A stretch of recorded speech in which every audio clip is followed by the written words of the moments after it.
کەی ئەندامی دەستگای ڕۆشنبیری و ڕاگەاندنی لقی دوانزەی پارتی دیموکراتی کوردستان. سڵاوتان لێبێ، زۆر بەخێر بن. سەرەتا دێمە لای تۆ کاک بەرزان، کێ بەرپرسە لە قەیرانەکانی ئێستا هەرێمی کوردستان؟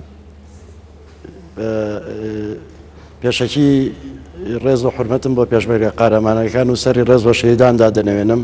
لە ڕاستیدا قەیرانەکانی ئەمڕۆ دەرئەنجامی 24 ساڵ حکومڕانیە لە هەرێمی کوردستانە کە لە ڕووی سیاسی، لە ڕووی ئابووری، لە ڕووی کارگەڕیەوە تەندروست نەبووە. بەڵێ سەبارەت بۆ پرسیارە کاک زینۆ، ئایا ئێوە پێتان وایە دەرەنجامی 24 ساڵی حکومڕانی هەرێمی کوردستانە قەیرانەکانی ئێستا؟ بەڵێ، سەرەتا بە ناوی خوا، بەڵێ ئەو قەیرانەی ئەمڕۆ لە کوردستان دروست بۆ قەیرانی هەمومانە، قەیرانی حیزبێک بەتەنیانە، قەیرانی حکوومەتە کە حکوومەتیش هەمومان بەشداری لە پێک هاتەکەی و ئێمەش هاوسۆزی لەگەڵ خۆپشاندەرانە دەرەبڕین کە بۆ موچە هاتوونەتە سەرجادە. ئێمەش موچە خۆرین، خێزانمان موچە خۆرە، کە سوکار و دایک و باوکمان موچە خۆرن و داهاتی خەڵکی کوردستانیش لەسەر موچەیە. بۆ ئەو ئەزمەدارایی دروست بۆ هیچ ئیشێکی تر نەماوە خەڵک بیکات، تەنها ژیان و بژێوی لەسەر موچەیە. بەشێکی خەڵک تەلەبەی لە جامعەیە، بەشێکی تەلەبەی هەیە ئێستا وەرزی خوێندنە و ئەبێ حکوومەتی هەرێمی کوردستان موچە بۆ خەڵک دابینکە. خەڵک کێشەی خەڵک نییە حکوومەت چۆن سیاسەتەکایە ئەحزابەکان، کێشەی ئەوەیە کە موچەی بۆ دابین کرێ. بەنسبەت ئەوەی کە ئەم قەیرانەی خوڵقێنەری 24 ساڵی حکومی کوردی بێوانیە. ئێمە بینین لە ڕابردوودا لە کاتی خۆی موچە دراوە، مامۆستا کاتێک بڕیار درا موچەی لە 25 مانگ بدرێت، یەکەم جار کەوتەتە 26 و 27 مانگ، مەگەر دەوام نەبوو، یا عوتڵە بوو بێ یا جومعە بوو بێ. ئەم قەیرانە ئەو کاتە دروست بوو کە حکوومەتی عێراقی بەو سیاسەتی دیکتاتۆریەی ڕوبەڕووی حکوومەتی هەرێم بووە، ڕوبەڕووی ئەوە بوو کە ئەزمەی خستە سەر حکوومەتی هەرێم، قەیرانی دارایی بۆ دروست کرد. هەر لە زمانی مالیکی ئەم قەیران هەبوو، پێشتریش جەعفەری ئەمەی خۆڵخان بوو. حکوومەتی هەرێم ئەوەی بۆی کرابێ بۆ دابینکردنی موچە کردوویەتی. دێم وڵات کاک زینۆ، کاک بەرزان، بۆ هەمیشە زودنەوەی گۆڕان پارتی دیموکراتی کوردستان تۆمەتبار دەکات؟ لەبەرەی ئەو لێ پرسراوێتی سەرۆکی هەرێمی، سەرۆکی حکوومەت لە ئەستۆی ئەودایە. خۆش دەزانی بڕیار لە حکوومەتە سەرۆکی حکوومەت دەیدا، بڕیاری سیاسی نین لە حکوومەت. بەڵێ ئێمە بەدەست نین، ئێوە وەزارەتان نییە. بەڵێ ئێمە وەزارەتمان هەیە، بەڵام بەڕێز وەزیری دارایی بەباشی ڕوونی کردوێتەوە سەرچاوەکەی پارەی هەرێم لە داهاتی ناوخۆ و فرۆشتنی نەوتە. تەنها پارتی دیموکراتی کوردستان بەرپرسیارە لە ئێستادا؟ فرۆشتنی نەوت مەلەفەکەی لای ئەوانە، لای وەزارەتی سامانە سروشتیەکان کە ئاشتێورامی وەزیرەتی. بەڵێ کاک زینۆ، وەڵامی ئێوە چییە؟ ینی هەمیشە وەڵام دراتەوە بە فەرمی لەلایەن پارتی دیموکراتی کوردستانەوە. دەمەوێت ڕای تۆ بزارم لەسەر ئەوەی کە پارتی دیموکراتی کوردستان تۆمەتبار دەکرێت بەوەی کە ئەو بەرپرسی یەکەمە لە قەیرانەکان. کاک بەرزانیش دەڵێت سەرۆکی حکوومەت بڕیار دەرە ئێستا، بڕیار بەدەستە. بەڵێ، سەرەتا پارتی دیموکراتی کوردستان ڕوونکردنەوە نایە. ئەمە کێشەی وتمان حکوومەتە، حکوومەتەکەش بن کە فراوانە و من هەموو ئەو تۆمەتانە ڕەدەکەمەوە کاڵێن تەنها سەرۆکی حکوومەت دەسەڵاتی. ئێمە حکوومەتێکی دیکتاتۆریمان نییە. پێشتر ئیلحاحیان کرد کە پارتی نایەوێت بودجەی نەوت بخرێتە سەر حسابی وەزارەتی دارایی، خراتەوە سەر حسابی وەزارەتی دارایی و لیژنەی سوتەمەنی هەیە، لیژنەی وزە هەیە لە هەرێمی کوردستان کە هەموو لایەنەکان تیا بەشدارن و جێگری حکوومەت یا بەشدار و دوێنەری بزوتەوەی گۆڕانیشی تیا. ئێمە لە خۆپشاندان هیچ ئینەکمان دەکرێت کە سەرۆکی حکوومەت بەرپرسە باس لە داهاتی نەوت دەکرێت بەوەی کە دۆسەی نەوت ناشەفافە. ئەمە قسەی لایەنەکانی ترە بە تایبەتی بزوتنەوەی گۆڕان کە ئێستا کاک بەرزان نوێنەری ئەو بزوتنەوەیە لە گفتوگۆکەماندا. بەڵێ، ئەوە هیچ ڕاست نییە. وەزیری سامانە سروشتەکان چەند جارێک هاتوۆتە پەرلەمان، چەند جارێک داهاتی نەوتی ڕوون کردوێتەوە. ئێمە زانین پێشتر هاتە پەرلەمان پارێ هەتا بە کتێب، بە راپۆرت، بە داتا لە تەلەڤیزیۆنیش ڕوونی کردەوە، هەموو داتاکانیدا، هەموو زانیاریەکانیدا. بەڵام ئیمکانە ئیستا خەلەلێک کەوتبێتە فرۆشتنی نەوت، یا خەلەل لە بازارکردنی نەوتە، یا خەلەل لە هێنانی پارەی نەوتە، یا خەلەل لە گۆڕینەوەی پارەی نەوتە. چونکە بێ هەموو ئەوانە بزانین کە نەوتۆک و تەماتەنی یەکسەر بفرۆشێت و بە دینار بدەنەوە یەکسەر بیدێ بە خەڵک. احتیمالاتە لەوێ ساڵکردنەوەی بازاری نەوت تۆزێک زەحمەت بێ، احتیمالای ئەو پارە بە دۆلار بێ نەنرای بەدە سەر حسابی وەزارەتی دارایی بۆ ئەوەی بکرێ بە دینار. احتیمالە ئەو پارە درەنگ بگات فرۆشیارەکە، کڕیارەکانی نەوت درەنگ ئەو پارێ بدەنە سامانە سروشتیەکان. ئەمە ئەبێ کێشەیەک نابێت بزوتنەوەی گۆڕان چ بەرپرسیارەتیەک کێشەیەک نیە تەنایی پارتی، ئەمە کێشەی حکوومەتە. وتمان بە گۆڕان وەزیری هەیە، وەزیری دارایی هەیە، بچێت لە وەزیری سامانە سروشتەکان بپرسێت بزانێ ئەم کێشەی حکوومەتە یا کێشەی پارتیە. خۆش شەرت نییە هەر وەزیرێکمان هەبوو پارتی بوو بڵێن ئیتر خەتای پارتیە، نەخێر وانە. چونکە حکوومەتێکی بنکە فراوان، هەموو شتەکان بە لیژان بەڕێوە. چەند جارێک وەزیری سامانە سروشتەکان و حکوومەتیش چوونەتە پەرلەمان، لێپرسیەوەیان لێکراوە، داتا و ئەرقامیان دراوەتێ و تەنسیقێکی باشیش لە نێوان وەزیری سامانە سروشتەکان و وەزیری دارایی و ڕوونکردنەوەش هەیە. ئیتر ناکرێت لە هەچ شوێک خەلەلێک هەبێت بپێچرێ بە پارتی یان ببەسرێ بە پارتی و پارتی تۆمەتبار کرێ. ئەو قسانەی یاخود ئەو زانیاریانەی کە دەخرێنەوە لە میدیاکانی بزوتنەوەی گۆڕانەوە هەندێک لە هەڵسوراوانی بزوتنەوەکە دەڵێن ئەمە حەقیقەتە ئەمە ڕاستیەکانە، بەڵام لەلایەن پارتیەوە بە هێرش ئەژمار دەکرێت. ئێوە چی دەڵێن؟ تۆ چی دەڵێ ڕای تۆ لەسەر ئەو راپۆرت و ئەو بابەتە ڕۆژنامەنووسیانەی کە دەکرێن و بڵاو دەکرێنەوە لە میدیاکانی گۆڕانەوە؟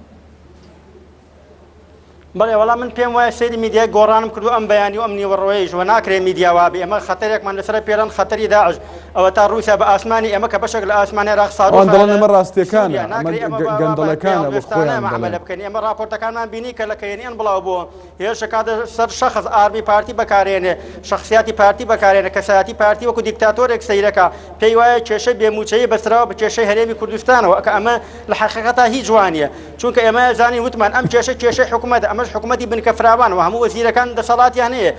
چ وەزیرێک ئەڵێ من بێدەسەڵاتم؟ ئەوە تا وەزیری دارایی بزوتنەوەی گۆڕان ئەڵێ داهاتی ناوخۆ ڕوون کراوەتەوە، داهاتی نەوتیش لای ئێمە ڕوونە. کاکزینۆ دێمەوەلات کاکزینۆ دێمەوەلات کاک بەرزان وەزیری ئێوە مەبەستم لە وەزیری داراییە بێدەسەڵاتە لە ئێستادا لە ناو حکوومەتدا. وەزیری ئێمە هەج وەختێ پارە بخەنە سەر حسابی وەزارەتی دارایی ئەو سەرفیەکە بێدەسەڵاتە یان دەسەڵاتی هەیە؟ دەسەڵاتی سەرفکردنی هەیە بەسە چ کاتێکە کە پارەی لابوو کە پارەی لا نەبێ بە چی سەرفیکە؟ ینی بە داهاتی ناوخۆوە دەڵێت ئەو ئاگای لێتی بەڵێ ئاماژەی بە داهاتی ناوخۆدا لە هەرێمی کوردستان. کاکزینۆ کاکزینۆدا ئاماژەی بە داهاتی ناوخۆ یا بە زەحمە نەبێ کاکزینۆ با بۆمان ڕوون کاتۆ ئێستا داهاتی ناوخۆ بۆ نمونە ئیبراهیم خەلیل لێ ئێستادا لەگەڵ ساڵێنی پێشوا چەندی فەرقە؟ ینی بۆ نمونە داهاتەکە بە ڕێژەیە کەمی کردووە کە هیچ ئەگەر جەنابەت ئاگات لێتیەوە ڕوونکەیتەوە با گوێمە لە قسە ئەویش بێت.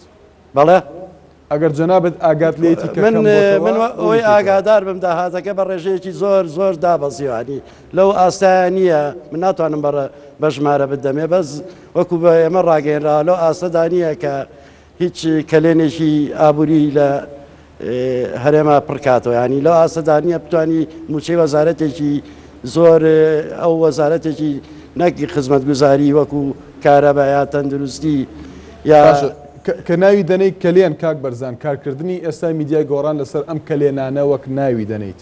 ئەم کەلێنانە وەک کاکزینۆ دەڵێت ئەمە کێشەی حکوومەتە. ئێوە کە بەشێکن لە حکوومەت بۆ چارەسەری ناکەن کە لەناو حکوومەتدا وەکو بەڕێزیش دەزانانی حکوومەت هەژ وەزیرێ دەسەڵاتی دیاری کراوە. ڕاستە ئێستا لەوانەیە ئەو دەسەڵاتیان نابێت کە بە وەزارەتی دارایی کە نەوت بفرۆشێت بخرێتە سەر حسابی وەزارەتی دارایی. وەزۆک و بەڕێزتان نەزانن لە ماوەی پێشووە بەڕێز وەزیری دارایی چۆ تورکیا بۆ هێنانەوەی پارەی نەوتی فرۆشرا و بە جۆری ڕۆژتە تورکیا کە پارەیەکی زۆر بێنێتەوە لە ڕاستیدا لەوێ کەسەری کرد بانقەکە و پارەی تیانە کە بەشی هیچ شتێ بکە. بەڵێ کەواتە کاکزینۆ چارەسەرکردنی ئەم کێشەیە چۆن دەکرێت ئاماژەت بۆدا کە حکوومەتەکە بنکە فراوانە هەموو لایەنەکان دەبێت چارەسەری بکەن. ئەو تا باس لە هەندێک کێشە دەکات. کاک بەرزان تۆ دەڵێ چی؟ بەڵێ وەڵام من جارێ پێڵێم ینی حرکاتی تجاری بە عام کەم بۆ تۆ ئێمە زانین ناوچەکە لە شەڕێکی گەورەیە ناکرێت ئێستا بڵێ داهاتی ئیبراهیم خەلیل بۆچی وەکو 2000 دەنی ئەی داهاتی پەروێزخان و باشمەخ بۆ وانە. ئەمە شتێکە پەیوەندی بە ئەزمەی داراییە، پەیوەندی بە پارتی نییە کە داهاتی ئیبراهیم خەلیل لە خەڵک بشارێتەوە. پارتی نزیکەی 5 مانگە موچەی کەوادیری خۆی نەدا، وەگەر پارتی پارەی شارد بێتەوە بۆچی موچەی کەوادیری خۆی نا چەند جارێکە چەند مانگێکە تقریبا 4 مانگ بۆ 5 مانگە نەسیرەی لە خەکانی دواکەوتۆ ناوچەکانی بێپاران قەرزارن. ئەگەر وا بێ پارتی پارە بشارێتەوە بۆچی نایدا بە کەوادیری خۆی ئەگەر بە حکوومەتیشی نەدا. ئەگەر وایە کاکزینۆ ئەگەر پەیوەندی بە تشتێک پەیوەندی بە بزوتنەوەی گۆڕانەوە ئەوانیش دەسەڵاتیان هەیە و تشتێک پەیوەندی بە بزوتنەوەی گۆڕانەوە هەیە لە ناو حکوومەتدا چارە بکەی ئەم شەفافیەتە بۆ خەڵک ڕوون کرێتەوە ئەم بێموچەیەک سەبەبەکەی هەمومان تا ڕادەیەک شارەزان بە بۆنەی شکانی بازاڕی نەوت بە بۆنەی ئەوەی وتم حرکاتی تجاری بە بۆنەی شەڕە نێودەوڵەتیەک پەیدا بووە. ئەگەر گوێت لەدەنگوە چ شتێک پەیوەندی بە بزوتنەوەی گۆڕانەوە هەیە لە ناو حکوومەتدا؟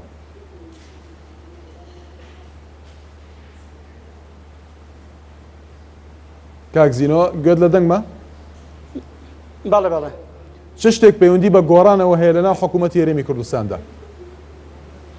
وڵی بسووتنەوەی گۆڕان جاران ئەیوت پارتی وێچەتی هێز و داراییان بەدەستە بۆیە حکوومەتیان استیغلال کردو ئێستا هەردووکی لەدەست بسووتنەوەی گۆڕانە بەڕاستی هەم هێزی پێشمەرگە کە وەزیری پێشمەرگەن هەم وەزیری دارایی کە خۆیان وەزیری دارایین و ئەبێ خۆیان ڕوونکردنەوەیان بێ بۆم بارودۆخە نابێ هەمومان خۆمان لە وەزعەکە بزیرەوە من بڵێم خەتای فلان وەزیرە ئەو بڵێ خەتای فلان وەزیرە کابرا وەزیری دارایی ئەبێ یعنی ڕوونکردنەوە باکە ئەو داهاتە بۆچی وایە ئەم ئەزمەیە بۆچی دروست بە دیسان وتم بسووتنەوەی گۆڕان زۆر شتی بەدەستە پارە و خۆی بەدەستە لەناو حکوومەتی هەرێم ولا پەرلەمان ئەندامی هەیە و ئەندامەکانی شەومانیان کرد بوو لە میدیاکان قسەکەن لە ڕوونکردنەوە ینی تر من تێناگەم کە حکوومەتێک بن کە فراوان بێت تۆش دوو وەزیری ئابە و بەقوەتی هەبێ لە حکوومەتی بەڵێ کاک زینەوە کاک بەرزان چی دەڵێ لەبارەی قسەکانی کاک زینەوە بکرێتە شتی سیاسی بکرێت وەکو پێشتر وتم وەزیری دارایی تەنها ئەتوانرێت دەسەڵاتی ئەو پارەی هەیە کە ئەخرێتە بەردەستی وەزیری دارایی نەوت ناپرۆشێ ئەو وەزارەتی سامانە سرۆشتەکان نەوت دەپرۆشێ دوای ئەوە وەکو بەڕێستان ئەزانن